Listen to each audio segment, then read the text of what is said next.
I mean, is Cooper Rush worth 2.5 points? I would hope Quinn Ewers put up a decent stat line against Arizona State. If he didn't, we have a real problem. You can say the same thing about Creighton. Okay, they had the one good game against Kansas at home.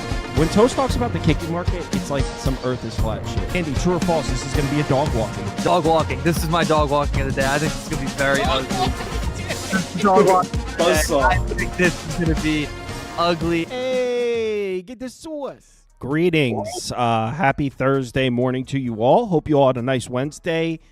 Let me rephrase. I hope you all had a better Wednesday than I did. Today was not my day, man. I mean, I suppose I could still steal the Giants in the bottom of the ninth, and I could still potentially steal the Padres, but this is a rough Wednesday for me. It looks like, as of right now, I'm only 1-2, but it looks like I'm going to be 1-4 because it looks like the Giants and Padres are poised to lose. So a rough Wednesday for me. It's all right. Happens. Get back on the wagon tomorrow. We have a strange day tomorrow. We got, I think there's 16 games, or no, there's 16 games, right? 16 games tomorrow? I believe, yeah. When was the last time there were 16 baseball games on a Thursday? Has that ever happened? This is supposed to be getaway day. This is crazy. So what I did, I have graphics queued up for the game once. But with game two is obviously, I would imagine it's tough for you guys to give anything out. I mean, I very rarely bet something on a game two before the day or anything like that. So, Thursday we got 14 games we're going to go through here, and then we're going to talk about the NBA. If Steve, I don't know if you're sticking around for that, but I got the NBA queued up at the end if you want to. Okay, yeah, I might. Minnesota, Cincinnati is up first, and who knows what's happening. They just called, so they're just going to play this game regularly scheduled, I would imagine, because the game today was called. And we just had this discussion. Called means the game counts. It's over.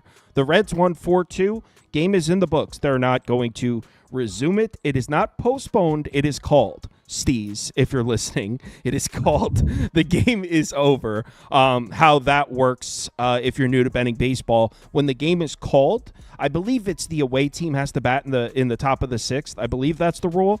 It's somewhere in there. But what is it, Swoon? Oh, sorry. I thought I already said. So if the game is called, it counts. Moneyline bets will stand on most sportsbook, but pretty much every other bet will get void. So team totals, run lines, those would all get voided. The moneyline bets mostly would count depending on the sportsbook. So it looks like we're just going to get a regularly scheduled game here. I didn't look at this one because when we were talking about it, the game was still going on. We didn't know it was going to be rained out. We didn't know it was going to get called. So now that it's been called and it's in the books, we got the padlock against Cincinnati. Spoon, did you get a chance to look at this one? I didn't look at this one at all. So I didn't dive too deep into this like you're talking about. The game was still going on. These are two pitchers I don't really trust. I feel like they both overperformed on this season. His last time out there, Chris Paddock got touched by Houston. I could see the Reds doing that again. These are a team that's second in WRC plus at home versus right-handed pitching.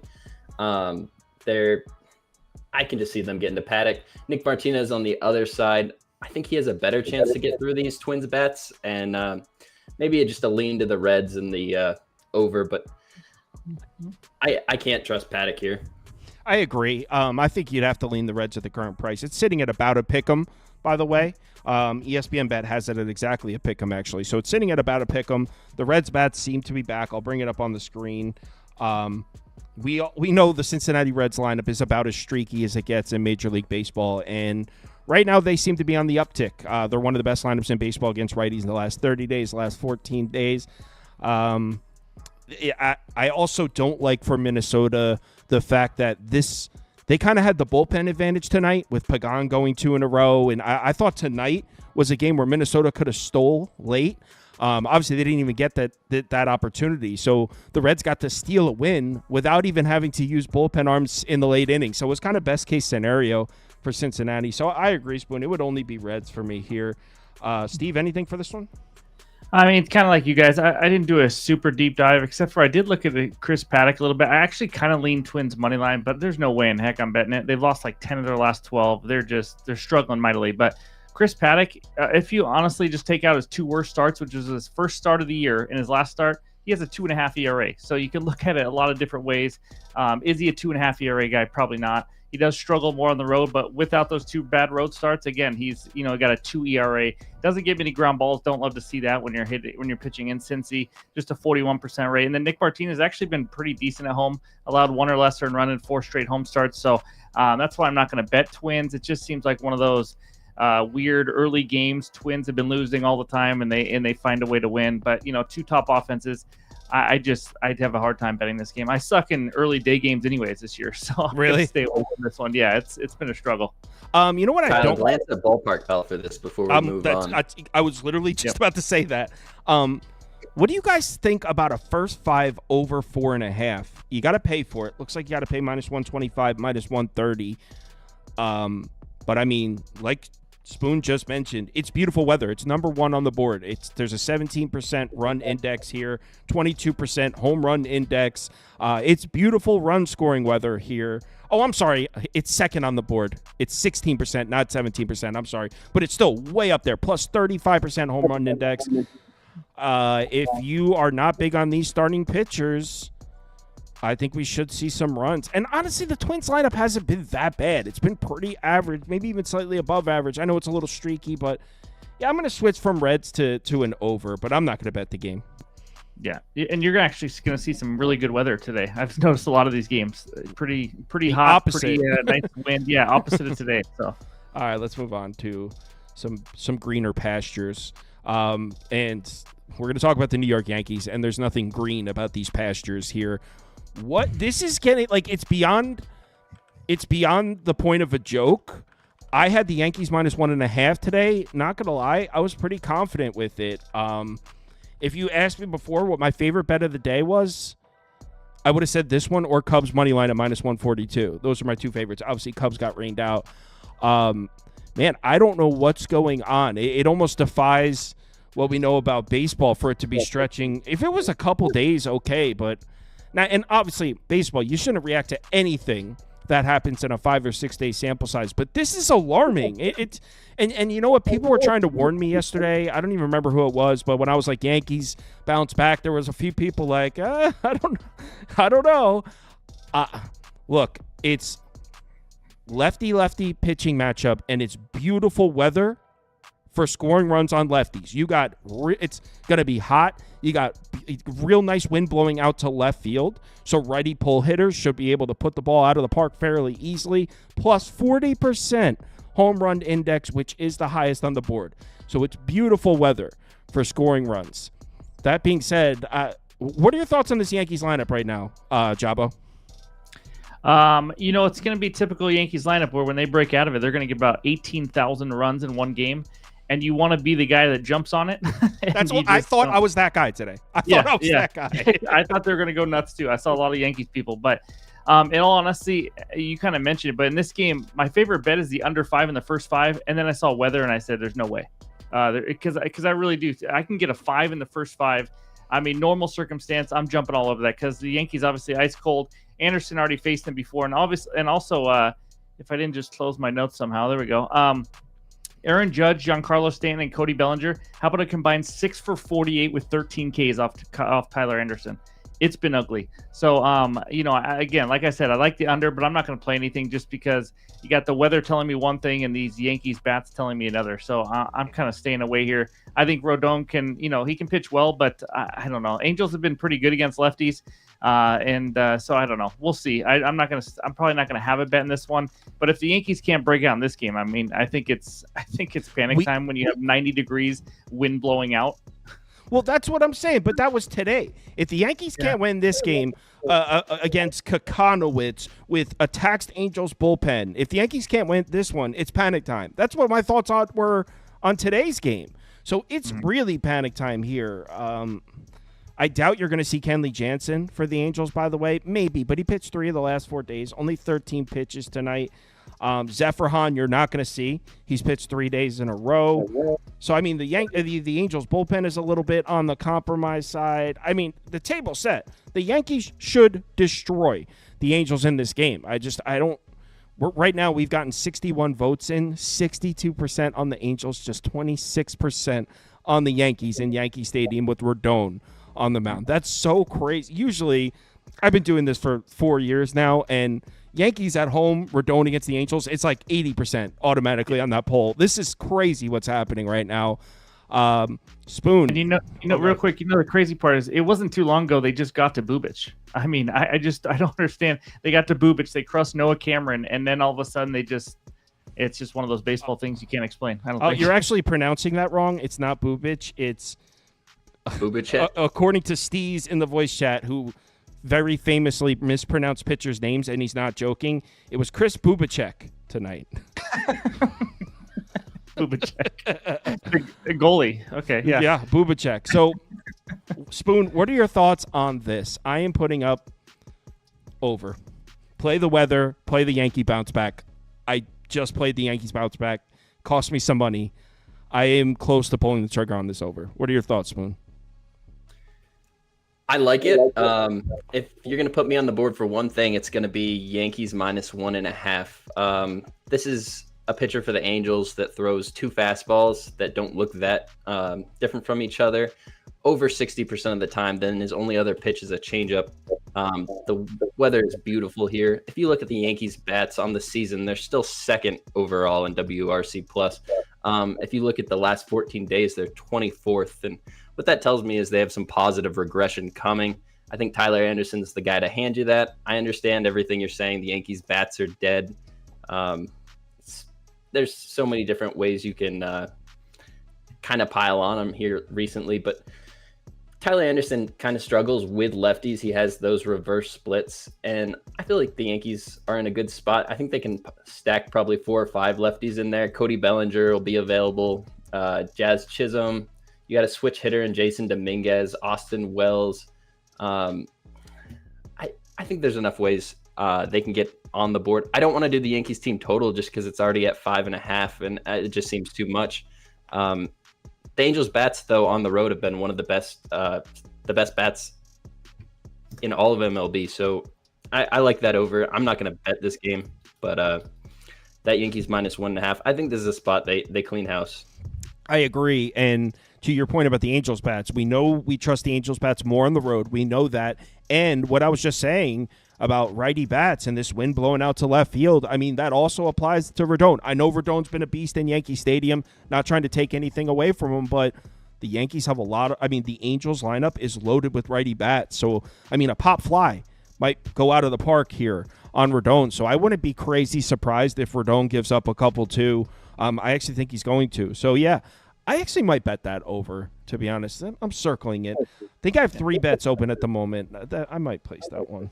Rodon also faced the Angels on May 27th, had a season-high 10 strikeouts. I don't think gave up any earned runs, 5 hits, 7 innings. Had a heck of a game, so we'll see if he can do it again. But yeah, I'm circling that over. I think Rodon gets touched a bit.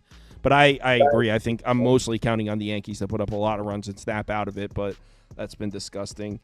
If you just do that every day, you can be that guy once they finally do. It says, hey, I just nailed it. I'm not trying to be that guy.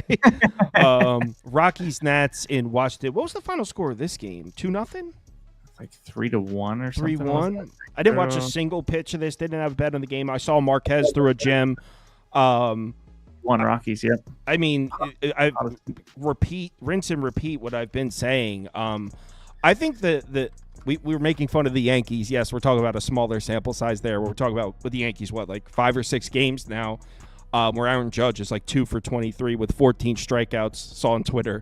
But on a little bit of a larger scale, if we stretch it back to like 2 or 3 weeks, the Nationals are the coldest lineup in baseball. And I don't really even think it's close. They're so bad. I think Dollander could actually pitch well. I know that sounds a little crazy. In beautiful weather, wind blowing straight out, which makes betting this game. And honestly, I feel like you can kind of copy and paste what I'm saying here for this entire series. I don't like either lineup. I don't think we should see runs, but the weather's beautiful. We got that same thing again. I think Dollander could pitch well. I don't really trust the Rockies, but it is Trevor Williams. But Trevor Williams is really, really bad against lefty bats. I'll show you on the screen here. This is where you're looking out for when Trevor Williams is pitching. You're looking out for lefties. The Rockies aren't really loaded with lefty bats in the lineup. In fact, there's going to be 2, McMahon and Taglia. So he's going to be pitching again. Oh, I'm sorry. I think there's another one. Yeah, I was looking at today's lineup against Mitchell Parker, not tomorrow's. So there's going to be 3, McMahon, Moniak, Taglia. So only 3 lefties here. I'm not saying Trevor Williams is going to pitch well. I'm just saying a lineup full of righties is what you want. So I think it should be low scoring. I'd probably go Nats team total under, and I'm going to look up a price for that. Steve, what do you think? That is ballsy. That's what I think. Nats team total under against the Rockies pitching staff with 92 degrees, 12-mile-an-hour wind blowing out. They can't hit, dude. That's how much you hate their offense right now. It's so, and they're also, keep in mind, they're the home team. They're most likely not going to be batting in the bottom of the 9th. They're minus 158 favorites, so they're more than likely only going to hit 8 innings. We're talking about you can get an under 4.5 plus 114 on FanDuel. So you're talking about arguably the coldest lineup in baseball, scoring 5 runs in 8 innings. Just saying. I thought for sure you'd be all over Rockies money line again. As far as a side, it would only be Rockies at this number. But definitely. I mean, this is like the hottest offense versus the coldest offense right here. Are we calling the Rockies the hottest offense? Oh, they're sizzling hot. The sizzling hot Rockies. I mean, Hunter Goodman's just been unreal too, but he had a day off today. But on this one, it's no bet for me. It's over 9 or nothing. It's just the weather. But the over 9 did worry me because of the Nationals offense. That's really all it was. I really don't like Trevor Williams. I don't think he's a good pitcher at all. And then Dollander, it's hit and miss. He has a very low chase rate, high walk rate, doesn't do a lot, finds a ton of barrels, by the way, 2nd percentile. So I think the Nats can finally get a few runs. But is it enough to get over 9? I like the Rockies money line as well. So it's Rockies money line over 9. But other than that, I saw over 9 at minus 123. It's probably 9.5 on most places now. So I'm seeing all 9.5s now. Maybe it's juiced a little bit to the under at 9.5. So maybe if you look, you could still find a 9. Spoon, what do you think? I like the Nationals here tomorrow. You didn't touch on it, but Nationals Park is the number 1 park in baseball tomorrow for run index at Ballpark Pal. That's plus 22% home runs. He mentioned it, the wind's blowing out. This is a park that doesn't have a lot around the stadium, and it allows the wind to really affect the carry of the ball when it is blowing. So I think this is a spot where runs, it's conducive for runs.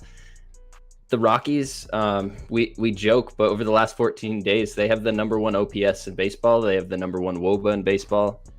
These bats are hot. If we're going to say the Yankees bats are terrible for their 14-day stats, we do have to recognize that.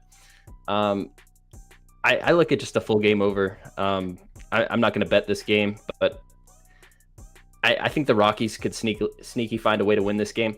We look at the history of baseball, and everybody's already anointed this Rockies team as the worst team ever, but realistically, every year the worst team wins 60 games, and I think the Rockies got to win a lot of games yet. I don't know. This isn't one of those games. I like the over. I think with the weather, this is just a spot where the bats wake up. One thing I want to touch on with Chase Dollander, he has a 5.37 xFIP versus lefties on the season. And these Nationals lefties bats are really, really pretty good. I think you're going to have 7 guys hitting from the left-hand side of the plate tomorrow. And that's all their best bats. Abrams, Wood, Garcia, Lowe. I think this just really sets up well for runs, in my opinion, but I'm not going to bet it, so take it with a grain of salt. Yeah, I'm not going to bet this either. Like these guys talked about, it's beautiful weather.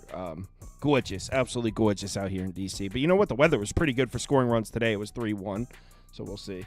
That Nats bullpen is horrendous, too. My goodness. Yeah, because the Rockies bullpen is loaded. They're way better than them. 29th and 30th. Yeah, I mean, depending on the time of year, you can make an argument that they are the 2 worst bullpens in baseball. I don't think you're even going to get much pushback on that take. Pirates, Tigers in Detroit. Obviously, whoops, I clicked the wrong button. So this is obviously the game that was supposed to be played today. It's the first leg of a doubleheader. You guys, if you watched yesterday, there's nothing on paper that indicates the Pirates are going to score runs on Skubal. I mean, the market's definitely well aware of it. I mean, you can get a Pirates team total over 2.5 at a very affordable price. Not saying you should do that. I'm just saying you can because the market's all over this one. If you plan on betting Detroit here, just know you're paying a serious price for it. Minus 325. It's tough to make a case for a team being for placing a positive EV bet on a minus 325 favorite. So I'm not taking the Tigers, but I don't think I'm going to be taking the Pirates either. I'm all ears if you guys have anything, but I'm also good with just passing if you guys don't. Spoon, any thoughts?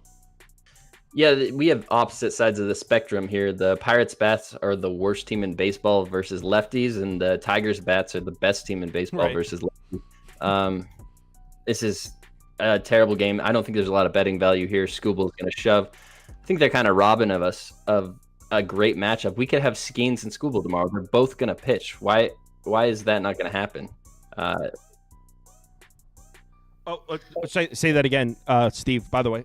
Oh, I was just thinking the same thing Spoon is. We have Skeens pitching one game and Scooble on the other. They need to be facing each other. Let's go. Give us that. Tigers, Pirates in a double header. At least give us one that we'll all watch. So yeah, I guess under. I really don't even know. I don't want to say anything because I don't even know. Tigers minus 1.5, but you're gonna pay a serious price for that. So I'm good with just skipping. I have a bet real quick. Oh, go ahead. Pirates team total under 1.5 runs is plus 145 on DraftKings. You're not doing that. Oh, I am happy. Full game, because listen to this. Just sit back and relax for a second. In Scooble's last 4 starts, the opponents have scored 1-1, 1 and 0. Why would this not be a fifth time? We're getting plus 145. He's gonna go 7 or 8. He's gone 9 before. We don't have to worry about the bullpen. The bullpen's obviously fully rested for an inning or two if we need it. Pirates are just horrendous. Obviously the weather's 69 degrees or so. Winds are blowing out. You do have to make contact though for the ball to go anywhere. So Pirates team total under 1.5. I would not be shocked if they get shut out. We're talking plus 145 when the last 4 opponents have done that against Scooble. I like it. I want to take Pirates team total over now to just prove a point. Do it. Yeah. What can I don't hate that at all. I just 1.5 for a full game. That's wild, but it's Scooble. This guy is very impressive. Yeah. I like it. I just want to glance at what the price is for a Pirates team total over real quick. It's 2.5. Oh my god, dude! What's the over? You can get a Pirates team total over 2.5 at plus 125. That's the same freaking as under 1.5. I can get a Pirates team total over 1.5 at minus 170. All right, let's move on. Do it. Cardinals, White Sox, another doubleheader. This is the first leg. I think I said White Sox are past yesterday, but that was a different pitching matchup. That was Sonny Gray, and it looks like Sonny Gray. Wait, Sonny Gray's not pitching either game? No, this has gone all over the place. It's Eric Fetty and Hauser, right, for game 1. I thought it was Eric Fetty and Burke. Oh, maybe it's Burke now. Did Hauser? Burke's the game 1 starter for the White Sox. The Seals game 2, and McGreevy's going for the Birds in the game 2. So what happened to Sonny Gray? He's a very detail-oriented pitcher. Guy that always goes on the same amount of rest. I think they're gonna probably just push him back, give him a day off. He's been pitching the really. Reds on Friday. I got nothing here. Well, I was gonna say that conversation means we have nothing. Let's move on. Let's move on. You don't have anything, Spoon, do you? So, are we gonna come back to it for game 2?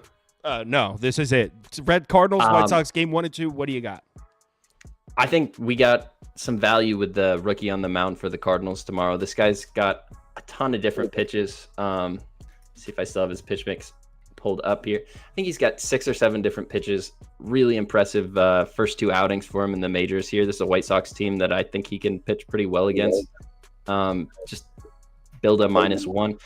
I haven't bet it yet because it's a game 2 and I'd like to see what kind of happens in game 1 kind of thing. But I think I will bet the Cardinals -1 in the second game here. It looks like I'm seeing for the second game, I'm seeing -165-ish for the Cardinals. So, yeah. All right, let's move on. Milwaukee, Chicago. I took an under here. What do you guys think of that? Actually, Spoon's the Cubs fan, so let's him go. I took under 8.5. I think this is perfect weather for under at Wrigley. I'd like the temperatures to be a little bit lower than what they are ideally, but with the wind blowing in, it's always a good idea to take an under here. I think this game sets up for Tyone to pitch really well versus this Milwaukee Brewers lineup. These Brewer bats versus right-handed pitching on the full season they're 25th in baseball. Nothing to write home about. On the road, they've been hot recently over the last 30 days. They're second in baseball. Can't really ignore that, but I think this pitcher-friendly Wrigley Field environment will kind of shut that off. I don't know what to expect fully. On the other side, Freddie Peralta is a really good pitcher. He's dealt against the Cubs quite a few times. I haven't gone to the window with this yet. Cubs yesterday was one of my favorite bets. It was my favorite bet, and I didn't get a chance to play it, but I would like to find a way to back Tyone tomorrow. Yeah, I think Tyone could pitch well, and it was somebody in the voice chat was talking about how he. Oh no, never mind. I'm sorry, that was a different game. How he keeps the ball down. Was that Tyone?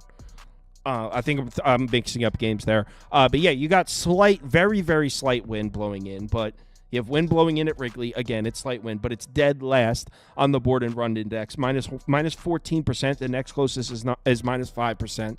So obviously we know when there's wind blowing in at Wrigley, you can see some low-scoring games. Not to mention, I'm not super high on either lineup right now.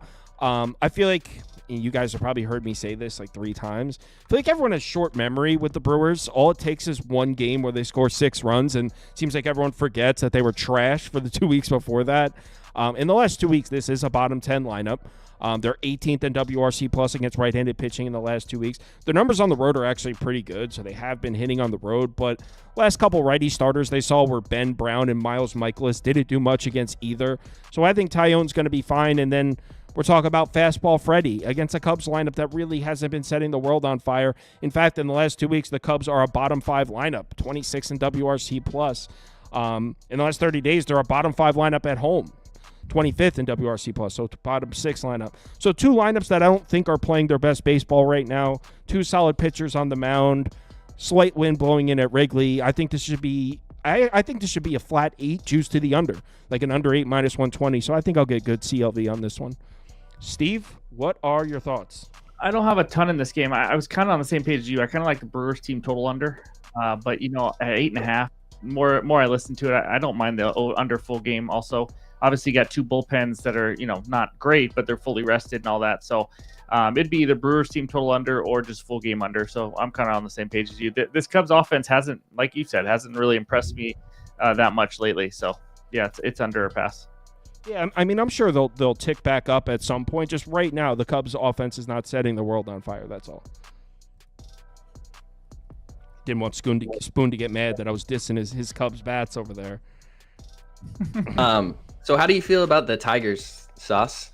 Why are they overrated? No, we don't want to trigger the Tigers fans. No, it's not.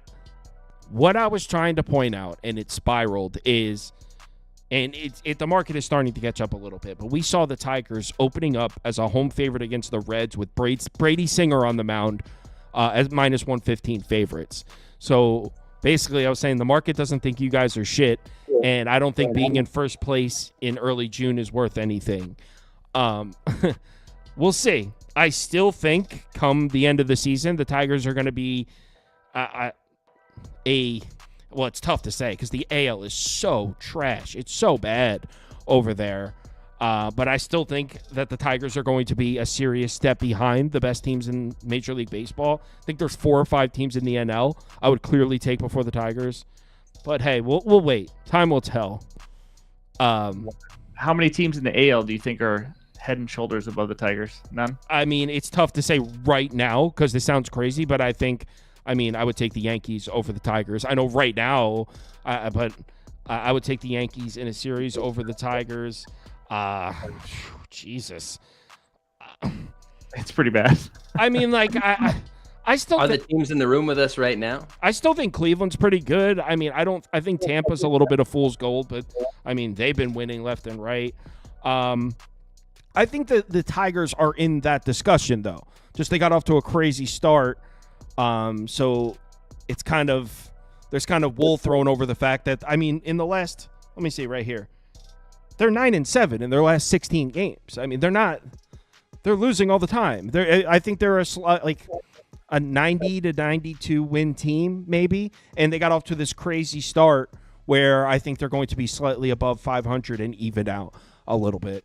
But next up, we got Royals, Rangers, and we've got no lines. I'm showing Waka against Sean Armstrong on Odds Logic, but I'm also showing DeGrom on RotoWire. So does anyone have indication on who's going to be pitching here? On MLB.com, it's Sean Armstrong. So, I would think it's him. I have no bet on this one because of this. It's kind of an ugly slate with double headers and no pitchers and all that. But, yeah. Spoon, any indication on who's pitching here? I always trust the books. Odds Logic, what they do is they compile all the books there, and if they list Armstrong, then I agree with them. The books are sharper than us. They know way more information. They have inside scoops in all these teams. So I don't think DeGrom's going to go. You wouldn't see it lined like... I don't see any. I don't know. Exactly. I'd get ready for an under in this game. I think these lineups are not that great. I think this is conducive for an under, to be honest. If you had to guess where it opens, well, I guess it depends if it's Armstrong or DeGrom, obviously. But if it's Armstrong, where do you think we're going to open up here? Ugh. This Texas Park has been really playing to the under. It's Globe Life. I expect probably the roof to be closed. Probably you're not going to get an 8.5 would be my guess. That's the number. I was going to say 8.5 also. All right, let's move on. I promise there are some good games. There's a lot of really tough games to talk about and bet, but there are a couple good ones. Oh, man, this next one. I bet this one. Ooh, this is one of my favorite bets, too. Oh, go first, because people are going to hate my bet, so. I love the over 8.5 runs here. I think we're going to get lots of runs. Let's talk Kevin Gausman first. He's been better at home, but I do question the competition he's faced at home. It's been the A's, not bad. San Diego when they were struggling. Rays, and he got shelled. Cleveland, Atlanta when they were massively struggling. Baltimore when they were struggling. So, take that for what it is in his home starts. But he struggled in his last 3 starts, giving up 10 earned runs on 16 hits and 15.2 innings. Then you got Ryan Nelson, made just 5 starts, been decent outside of 1 outing, does not go deep into games. He's a 4.5 type ERA guy. Nothing special there with him. And then offenses last 3 weeks, as you guys, most of you know, these are 2 top 5 offenses. Arizona 5th highest WRC plus last 3 weeks, 3rd highest slugging. They've actually scored 3 or more earned runs off 5 of the last 6 righty starters. And then Blue Jays, 3rd highest WRC plus last 3 weeks, 2nd highest slugging. I just think we see a lot of runs. And then Arizona bullpen is absolutely hot garbaggio. And then I don't know who Toronto has available. I haven't checked yet in their bullpen or what they look like. But both bullpens are in decent shape. They're pretty good shape, yeah. I think we get 2 runs, or a lot of runs here from 2 of these hot offenses. I think 8.5 is a little too low. So give me the over. I took the Snakes. And obviously, copy and paste what you said about Arizona's lineup against Gausman here. I agree. I think they're going to hit him. And I don't think Gausman's been nearly as good as perceived this year. I mean, if you pull up his game logs, it really isn't anything special. I mean, it was not good against the Phillies. He was not very good against the Twins. This is an okay start. 6 innings, 7 base runners, 3 earned runs. This isn't a bad start, but it's certainly not an excellent start. Was not good against the Athletics. I mean, the last time Kevin Gausman threw pitched a good game, like a quality game, was on the road in Texas, and this lineup back then in late May, it was like the worst in baseball. Before that, 7 shutout against the Padres. Do you remember what the Padres were doing at this time? And then before that, the Rays crushed them. The Mariners even scored 3 off them, 7 hits. I don't think Gausman's been all that great this year. And we're talking about an Arizona. I mean, Arizona's had its ups and downs this year, but if there's one thing you can hang your hat on when it comes to the Arizona Diamondbacks, it's hitting righties. I mean, this is a lineup full of lefty bats, and they can flat out hit right-handed pitching. Now, you want to talk about their bullpen? I'm shitting bricks. I get it. The Arizona bullpen just lost me a plus 110 bet. What was that? 48 hours ago. Shelby Miller just lost me a bet. So, yes, I'm terrified about the Arizona bullpen. I'm questionable about their bats against lefties, but Their bats against righties, I'll hang my hat on that. So I like Arizona to score runs. And on the other side, this is where I disagree a little bit with what Steve was saying. I think Ryan Nelson's going to pitch well. I know the Blue Jays bats are red hot and all this, but I think they're a little bit of, not fool's gold, because I do think they're a good lineup. But first of all, let's look at Ryan Nelson here. He's been pretty solid against questionable competition, the Padres, the Nats. But, I mean, 3 of his last 4 starts, he let up 0 runs. You have the one game on the road in Gray American where he got smoked. We're most likely going to see the roof closed here in Toronto. The Blue Jays lineup hasn't been nearly as potent with the roof closed. Look back here on the road in Dodger Stadium, 5 innings, 1 run. Ryan Nelson's been pretty good, and if you've been betting baseball for multiple years, the last couple of years before this one, Ryan Nelson on the road has actually been pretty solid. So I think Ryan Nelson's going to pitch pretty well here. You're going to give me a decent start out of Ryan Nelson. I think Arizona hits Kevin Gausman up. I think this price is largely based on some recency bias. Yes, Toronto has looked better than Arizona the last couple of weeks, but if we take a step back and look at the entire season through that lens, at the end of the season, like, how much better are we expecting Toronto to be than Arizona? I think this is going to be one of those, like, Toronto's minus 143. If you fast forward a month and look back on this one, I think they would be like minus 115, minus 120 here. So I think we're getting a few extra cents based on recency bias. I'm on the Snakes at plus 125. Spoon, are you with me? I like that team total over 3.5. It's a lot of juice at minus 140, but you were just talking about that bullpen. Every time I get up and I have Arizona on my card, I spend the rest of the night really anxious. And I feel like if I can just get to that 4, then I can just feel better. I might even just build that to an actual 4. You take the 4.5 that's got a plus money on it and put it onto that 3.5 and then get rid of a lot of that juice. Repeat what you're saying about these Diamondback bats getting to Gausman. I really think they can get to him here. Some of his best outings have come on the road. He's only pitched at home 3 times here. And granted, he did blank the Padres that one time, but the other 2 games were terrible, as you pointed out. I think the Diamondbacks get to him. I don't know about the actual win, though. That bullpen just makes me so nervous. And these Blue Jays bats, every time I think they're dead, they come back to life. Not the first 5.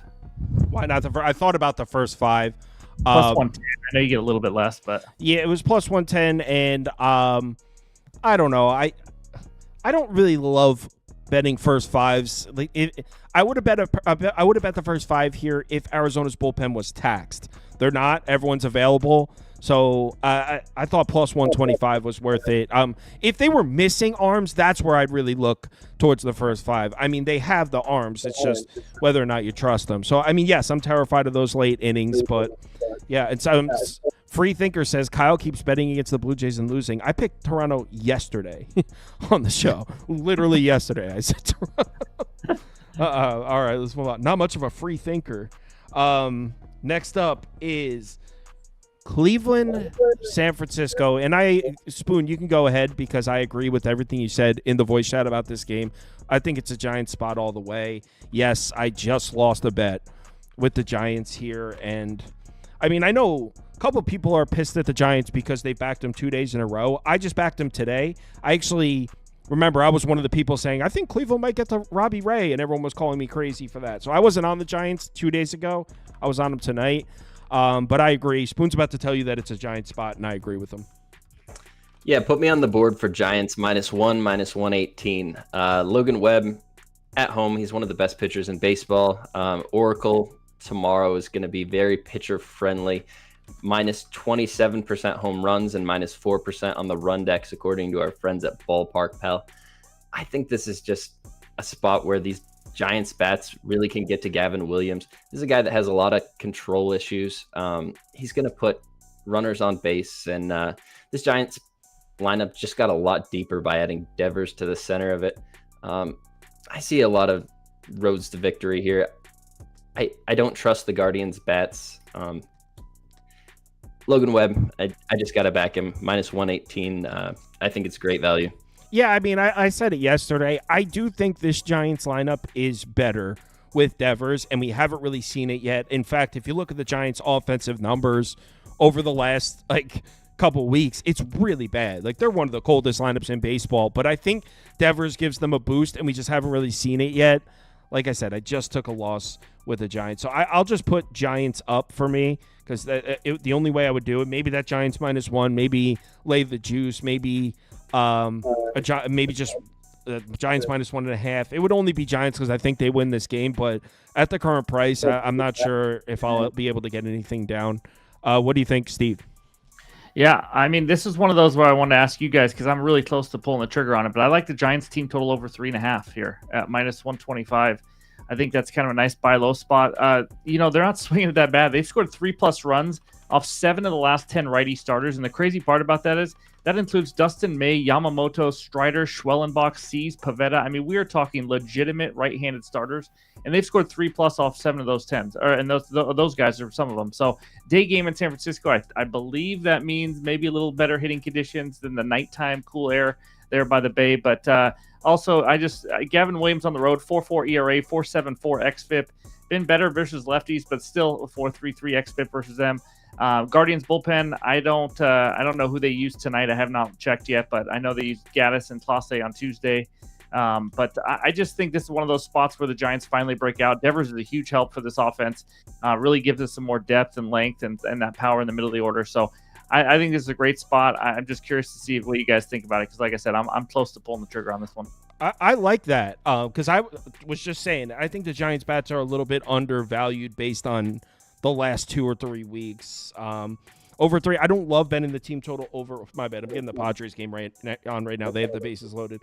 But I don't love the team total over with the home team, because sometimes you get robbed of 3 outs there at the end.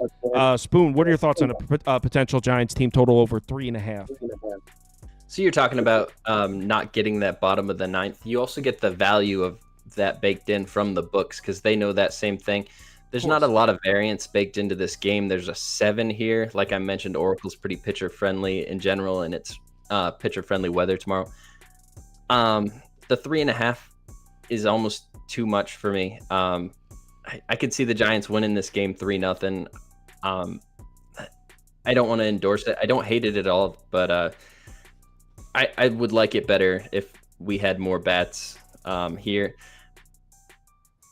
I think this is a low-scoring game overall, so I don't want to put myself on it over. I can't endorse it. Nothing against you, though. No, I mean, I wanted you to, so I have someone to blame, so it's fine. Next up, Phillies, Marlins. I mean... Got to put the lead up here. Oh, with Sports Side, Jacob? I guess you got to ask the question first. Who do we... Oh, man. So this was taking out of context, to be fair to him, but we were making fun of him because he goes, guys, I just think Phillies are the better team. Now, granted, it's taken out of context, but he said, I just think the Phillies are the better team here than the Marlins. He was making a point, but it was funny. So Phillies on the road in Miami.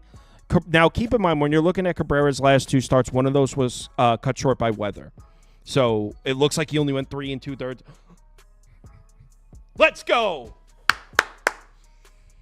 I needed it. Hold on. I said in the beginning of this video, I'm going 1-4. Hold the phone. What do we got score? 3-3. Is it tied? It's 3-3 that he didn't score. So it's 3-3 runners on second and third. So if I get this, it would be 2-3. And the Padres, I got it plus 168. So I have the over 9.5. I still need help. Oh, you need a lot of help. Anyway, Phillies, Marlins. My thought on this game was, you know what? I ended up betting this game. So they were talking about this game in the voice chat for a while, and my first look at it was under.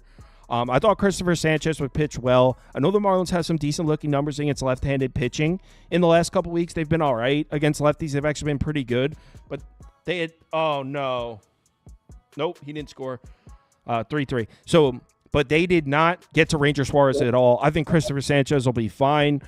I also think Edward Cabrera could pitch well. Like I said, one of his recent starts was cut short by weather.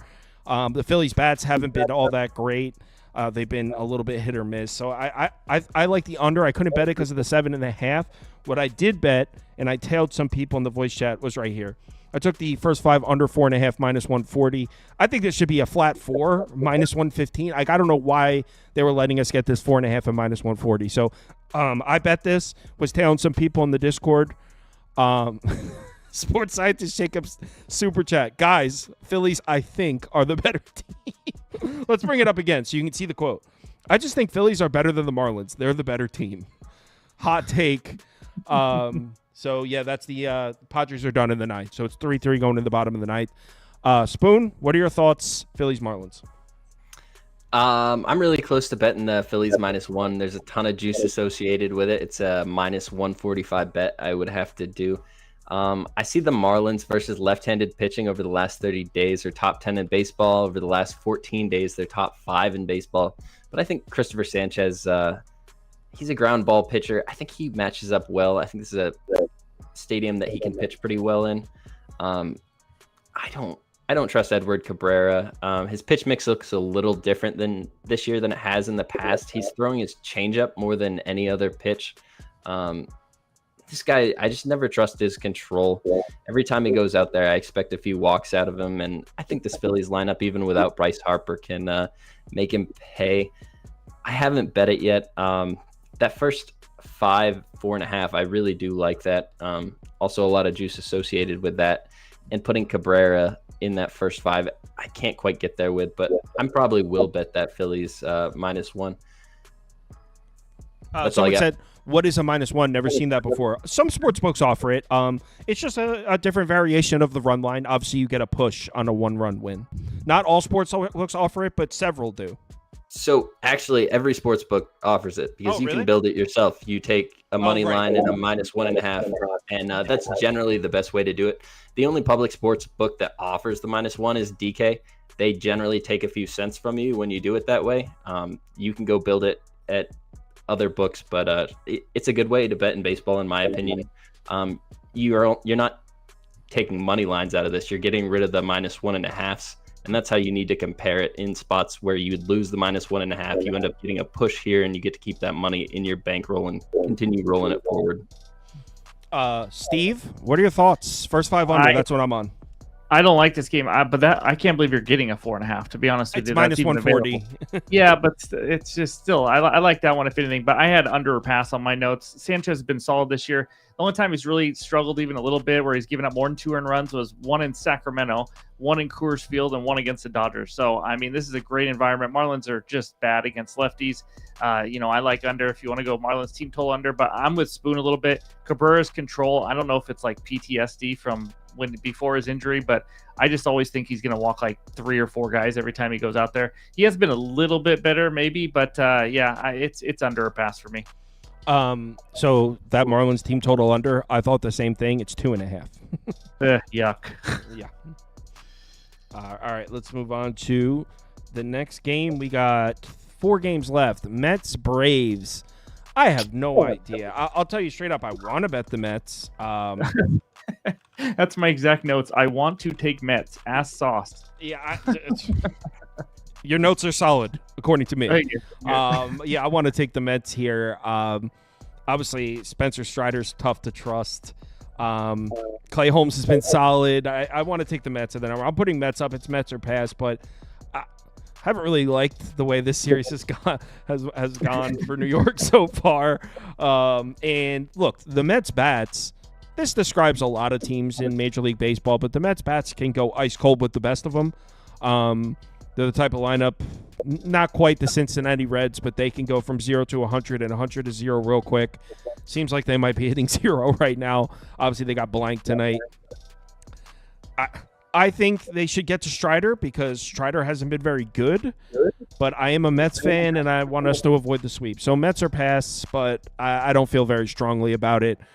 Spoon, doesn't seem like me or Steve feel strongly about this one. You got anything for us? So Spencer Strider looked really sharp in his last game. Everybody's going to see that giant strikeout number. But it's Colorado, and it's a Colorado team on the road that's never any good. I think he was able to perform pretty well there. Every other game this season, he's just been subpar, and that's because he's pitching with an internal brace in his arm. That throws a lot of guys off. I mentioned control issues earlier with Cabrera. That's something he's always dealt with. I think Strider's going to have control issues for the rest of this season. He only had 1 walk in his last outing, but in his 3 games before that, he had 9 walks. And for Spencer Strider, this is a guy that just prides himself on control. You look at his xFIP versus lefties, it's a 4.91. And I asked myself, do the Mets have a lot of lefties? Yes, they do. They're going to throw 7 lefties out there in the lineup tomorrow between Lindor, Nimmo, Soto, McNeil, Beatty, and not even going to try the last name. I think the Mets get to him. I have not bet this yet. I hear both of you guys kind of on the fence. It's hard to bet against Spencer Strider. He's a pitcher that is going to be ingrained in our mind as a really good pitcher, but I think there's some value in spots trying to fade him. You get plus money with the Mets right here. I like it a lot. Put me on the board for Mets money line. Dodgers just walked it off with a home run. Will Yep. Smith. I wanted extras. Dang Damn it. it. Yeah.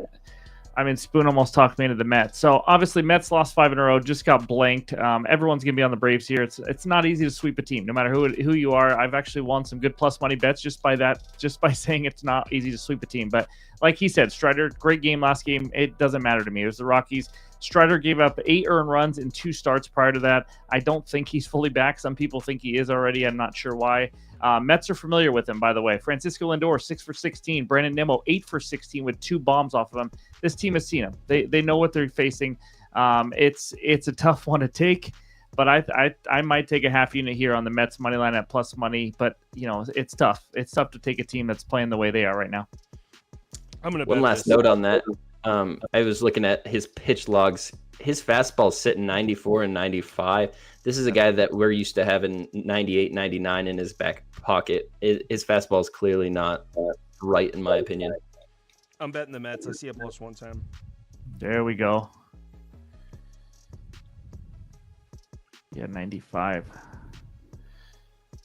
He was 97 in 2023. I mean, it's just 98 and 22. Jeez. So he had a hamstring injury at the beginning of the season, and he had an internal brace put in his arm during the offseason. You're messing with 2 different parts of your body that are so important to a pitcher, and a guy like Strider, I think we're going to see a lot of good things from him in the future, but I think we just still have a little longer leash here to fade him for a little bit. No quad injuries, though, on him. People love that dude's quads. Mets moneyline plus 110. I'm in. Let's move on. Oh, fine. Let's go Mets. Orioles Rays. That is funny. Blowing an 8-0 lead is hilarious. Baltimore. It's less funny if you had Baltimore with your money. Did you have Baltimore? That was disgusting. I didn't watch the game. I saw 8-0, and it's my fault. I looked down. I was like, they can't blow that. I didn't realize you had Baltimore. Never think that. Yeah, I mean, sharp action was all over Baltimore. I when we were talking about it last night, it was like plus 112. Ended up closing at a pick. So, yeah, I mean, sharp bettors were all over the Orioles in this one, and they had an 8-0 lead. Only Baltimore could blow that up. And the weird part is, I mean, because it was a weird comeback win and because the Rays didn't just take a 1-run lead, they ended up going up by 4 runs. Well, they actually used their bullpen arms, the Rays, but they're all available. So, look, same thing I said last night. Rays are past, man. They're red hot. I'm not laying minus 157, but I think the price is justified. I'd probably have it up closer to minus 165, minus 170. So maybe there's a little bit of value here on Tampa, but only be Rays or pass. This team's been red hot for a month. Spoon? Yeah, Rasmussen's a guy I think he's pitching amazing. At home, this is a park that's really difficult for a lot of guys to get used to. Every fly ball goes all the way to the warning track, and when it's windy, sometimes they go all the way over, and it's just frustrating. Rasmussen's dealt with this. He's pitched pretty well. Charlie Morton is a guy that I don't trust one bit. You put him in this little juice box of a park, I think you're going to find a way for the Rays to score a lot of runs. Charlie Morton, this guy's way past his prime. He's got a 4.93 xFIP to lefties. The top bats in this Rays order are all lefties. You got Lau, Lowe, and Aranda in the top 4 that are all going to be hitting from the left side. I think they get to Charlie pretty early, pretty often. I raised team total I looked at, but I'm going to just go right back to the well with the -1 and get a -108. I think you can build right now over at Caesars with Tampa Bay. I like it a lot here. Steve, what do you think? For me, it's Rays -0.5 run in the first 5 or pass. I'm a big fan of Rasmussen, but I will say the Orioles bats have come alive lately, though. Colton Cowser's been an absolute beast, and they've been kind of waiting for that. So I've stayed away from this game, but Charlie Morton somehow just struck out 10 guys in his last start at the age of 80. I mean, I just do not understand it. But the Rays offense, obviously, averaging over 7 runs per game last 10. Bullpens are, a kind of a mess, but I'm just going to stick to the first 5 if I do play this. I have not played it yet, but I'm kind of on the same page as you. You guys, I think the Rays in some way or another will win this game. Yeah, if the Rays used up their bullpen arms or something, but they're all available. They were all rested. So Fairbanks, Clevenger, Montgomery, they're probably all available to go again. So let's move on.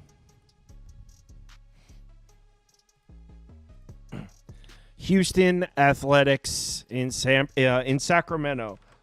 This game's still going on. I think the Astros are up like 13-3 or something. And you know what? Trevor, last night, I'm pretty sure he took the Astros team total over 5.5. So he got it. He got that clean. Steve, anything in this one? I mean, I obviously want an over, but it's 10.5, right? Is that what we're looking at right now? Yeah. Gosh, that's high. 2 starting pitchers I don't trust.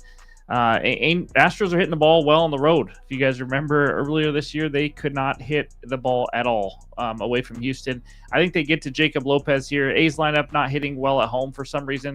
They're facing Colton Gordon, who is in the 12th percentile whiff rate, finds a ton of barrels, high expected batting average. Not a very good pitcher, obviously. I think both teams can score here. We also have the incredibly bad A's bullpen that could get us over if we get off to a slow start. So, you could go Astros over, what's team total, 5.5, 6.5? I mean, it's probably insanely high. It's going to be 5.5, yeah. It's over 10.5 for pass, but this total is pretty high. Spoon, anything for this one? Yeah, Houston money line -130. I've already bet it. This is an Astros lineup versus left-handed pitching that for years has just been dominant. I don't know how you want to cut it. Full season, last 30 days, last 14, they're number 1 in baseball in all of them. Jacob Lopez, this is a guy kind of deep dove when he was coming up into the majors. It looked like he had a little bit of a control problem when he was down in the minors, and part of that's being asked to throw a new pitch. And coming right up, he had 3 walks right away, 4 walks right away, and they told him, you got to get the ball over the plate, and he's doing that. And he's kind of overcompensating for that control problem and just leaving meatballs out there. You see it with Minnesota and Toronto, a team that drafted him, really got to him. I think this Astros lineup, they're really disciplined with their bats. They'll make Lopez either walk them or throw the ball over the plate where they can hit it. Colton Gordon on the other side, this is a guy that's pitched in the PCL, a lot of hitter-friendly parks. This is a PCL park they're playing in tomorrow. So this is a guy I feel like he can keep them in a spot where they can win this game. I have respect for the Athletics bats. I think they probably do get 1 or 2 runs off Colton Gordon, but he's going to keep them in a spot they can win. And I really think Houston's bats get to Jacob Lopez tomorrow. I like this a lot. We have the giant bullpen advantage with the Astros, and -130. I think we just get value because it's Colton Gordon. A lot of people don't associate him with being a good pitcher yet. Yeah, I'm down to tell you on this. I kind of like Colton Gordon. I'm surprised we're getting a -130. While you were talking, I was just sitting here looking for reasons. And what you said about Houston's numbers against lefties, yeah, that's pretty on point. Check this out. This is the best lineup in baseball against left-handed pitching on the season. They're first in WRC plus, first OPS. That's on the full season, last 30 days, last 14 days. They've been hitting lefties all year. Jacob Lopez in this ballpark. Astros should have no problem scoring, and I really like the way you phrased it about the A's bats, because I think that you can count on the A's in this ballpark to score a few runs right back, but are they going to be able to outscore Houston? Significant bullpen advantage, -130, super affordable price. I'm telling you, Spoon, I'm with you on that. I'm betting it right now. -130 on Houston. 1 second. -130. Let me me share this out to the group real quick. All right, I'm actually finding a few bets here. This slate was nasty. I didn't think I was going to have many. Actually finding a couple. All right, one baseball game left, and it's the one that just ended. It's Padres, Dodgers. Steve, any thoughts here? Yeah, real quick on that last game. I didn't mark the weather. That's pretty good weather there too. Also, I mean it's already Sacramento, but is it wind blowing out there, warm and everything? Usual day. It's heavy wind blowing out. Okay, yeah, okay. What are we doing with this line? This is insane. Padres money line at plus 200. You can get plus 1.5 at even money. It just doesn't really make sense to me here. Obviously, rivalry game. You know these games could go either way. But Dodgers with Yamamoto on the mound, they're 500. I mean, it's not like they've been winning every one of his starts. And then we got Arias, Tatis, Bogarts, and Machado, a combined 10 for 22 off Yamamoto. They've seen him before. I don't even know how to pronounce it. Berger, I don't know. Either way, he did just K 8 D-backs hitters last game. Only giving up 11 hits in 19.1 innings. I don't know a ton about him. The key is obviously going to keep them in the game somehow. But Yamamoto's not exactly dominating like he was early in the season. He has 16 total walks in his last 6 starts. He just walked 5 guys in his last start as well. He's given up 9 earned runs in 14 innings in June. Again, Yamamoto is a stud. This is not me saying he is not, but he is struggling a little bit. And the last 10, they're 5-5 in his starts as well. A little bit worse at home, 3.62 ERA, 3.46 xFIP, still pretty good, but nothing dominant. Padres money line at plus 200. I mean, this is 2-1. This is just a little too much for me. It's tough to sweep a team like we mentioned. It's not fun. It's not easy, but it is just you got to take it at plus 200 unless you want plus 100, 1.5 still at even money. So plus 200. It's kind of tough to pass that up. Spoon, any interest in the plus 200? I mean, I do have some interest in the plus 200. It's a Padres team that has a lot of really good bats. You look at this up and down, they should be able to score against anyone any given day. But Yamamoto's one of my favorite pitchers in baseball. This guy, he's got some really impressive stuff. And if you look at his last 2 outings, or if you look at the Padres versus right-handed pitching their last 2 outings, they've gotten 4 runs apiece. And Yamamoto is coming off his worst start of the season. I think this is a spot where he bounces back. There's way too much juice associated with it. The books are telling you the Dodgers are going to win. I believe it. I'm not going to try to put my money in the way of it, but it is definitely a lot of value with a Padres team that, I mean, even if they go into the 9th down 3 runs, they could still win this game. This Dodgers bullpen, they've dealt with health issues all year, and it's kind of changed how he's been able to deploy the bullpen. What do you think? One last thing on that McGreevy kid we were talking about earlier. It's the Cardinals game 2 there. He's a left-handed pitcher. I think he matches up really well versus that White Sox lineup.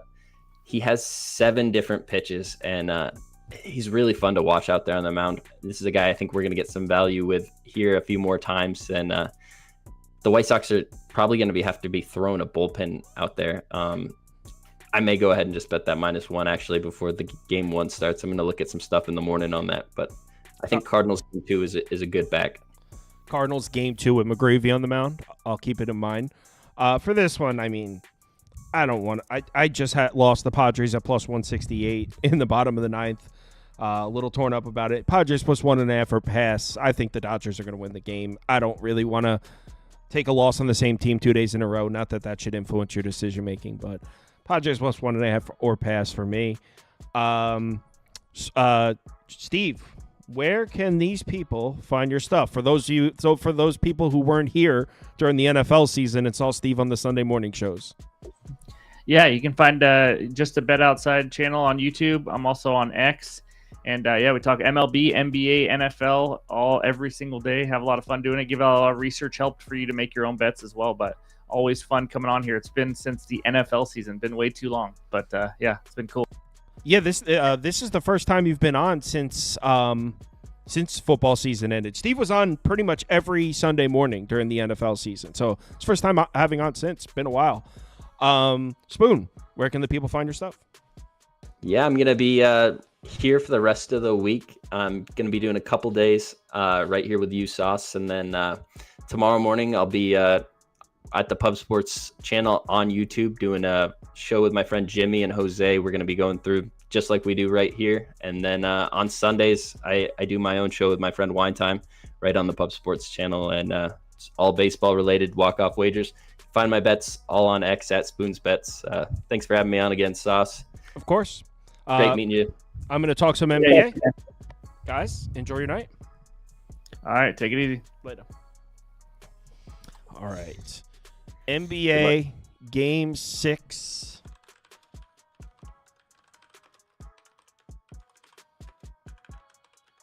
You guys know the drill. NBA Finals.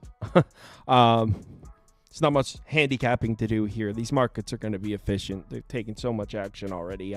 The only way to theoretically turn a profit and beat these markets would be to sit there staring, waiting for them to open and have it all ready. And even then, I mean, we're talking about such a small sample size where you wouldn't even be able to capitalize on maybe the couple % edge you would be able to get. So, but still, it's the NBA Finals. We can gamble. And I'll tell you straight up, the only way I'd be gambling is Indiana plus 6.5.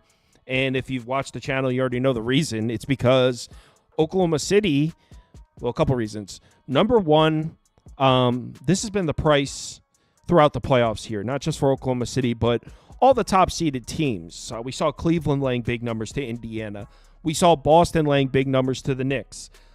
We saw the Knicks laying decently big numbers to Indiana. We saw Oklahoma City laying big numbers to Denver. We saw throughout the playoffs, these EPM-based models had they had the top 4 or 5 teams of the league significantly above the step down. And the reason for that is those models were extremely accurate the second half of the season, but they haven't been working in the playoffs. You've been getting cleaned out if you've been following those examples I just named. Almost all the favorites lost those series. So one, it's that. But two, and more importantly, Oklahoma City hasn't been winning comfortably on the road this playoffs. I'll pull it up on the screen, and we talked about it in game, I think that was 3 or 4. I think it was 3. I probably mentioned in 3 and 4, actually. But I'll bring it up on the screen right now. Oklahoma City in the playoffs. Where are the road games? They won by 6. They won by 2. So even against Memphis, 1 seed versus 8 seed, they won by 6. They won by 2. Next series, Denver. In Denver, they lost. They won by 5. They lost. Minnesota. Where are the games in Minnesota here? Whoops. Minnesota. At Minnesota, they lost by 42 points. They won by 2. This series, Indiana. They lost. Then they won by 7. This one right here. This is the only time the entire playoffs where Oklahoma City won a road game by more than 6 points. Every single one of Oklahoma City's road games has been competitive. And the only time they won a game by more than 6 points came on a last-second foul. I mean, Indiana plus 6 not covering was actually a crime.